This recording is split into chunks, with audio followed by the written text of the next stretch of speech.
लोग आसमान में हेलीकॉप्टर का इंतजार कर रहे थे कि तभी हेलीकॉप्टर की गर्जना सुनाई दी और सभी खुश हो गए। ये तस्वीरें हैं हरियाणा के नूह की, जहां पर पहली बार कोई दलित बेटी इस हेलीकॉप्टर में विदा हुई। इस नजारे को देखने के लिए पूरा गांव पंडित वाटिका में उमड़ पड़ा।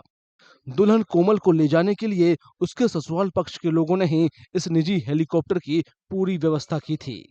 मुझे बहुत अच्छा लग रहा है। हमारे यहाँ पे पहले कभी ऐसा हुआ नहीं है और मैं बहुत खुश हूँ। मैंने सोचा नहीं था कि ऐसा भी कुछ होगा।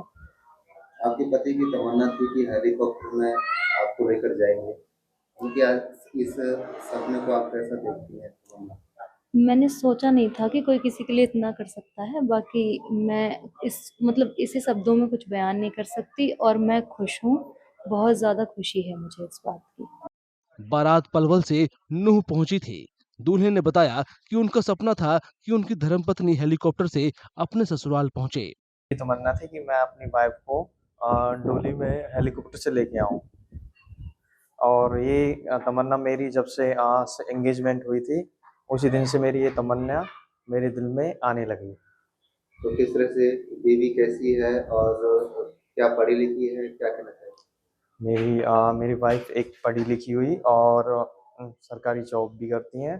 वो बहुत अच्छी हुई और काफ़ी सुंदर है। दुल्हन कोमल के पिता नहीं है। ऐसे में कोमल की मां ने अपनी बेटी की हर खुशी का ख्याल रखा और इसलिए हेलीकॉप्टर से विदा होती बेटी को देखकर मां के मन में कभी खुशी कभी गम के पल थे।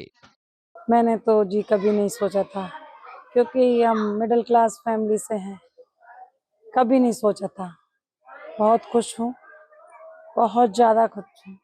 बच्चे के फादर नहीं है, इसलिए थोड़ी सी मायूसी भी है, लेकिन बच्चे की किस्मत को देख के खुशी भी है।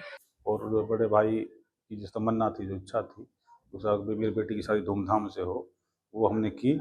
और उसमें जो है हमारे दामाद जो डोली हेलीकॉप्टर से जो ले जा रहे हैं, जिसमें वो हेलीकॉप्टर की डोली ने जो है हमारी शादी में 4 चांद लगाए। तो किस तरह से, क्या इससे पहले भी आपके समाज में बेटियां रही हैं या बेटियां आई? बेटियां जाती हैं, लेकिन जो हेलीकॉप्टर में जो डोली का सवाल है, वो मेरे जो समाज में जहाँ तक मेरा ध्यान है, हमारे क्षेत्र में ऐसा नहीं है। पहली ऐसी शादी। परिवार के मुताबिक दूल्हे ने शादी के लिए नोएडा से हेलीकॉप्टर की व्यवस्था करने में करीबन 4 लाख रुपए खर्च किए थे।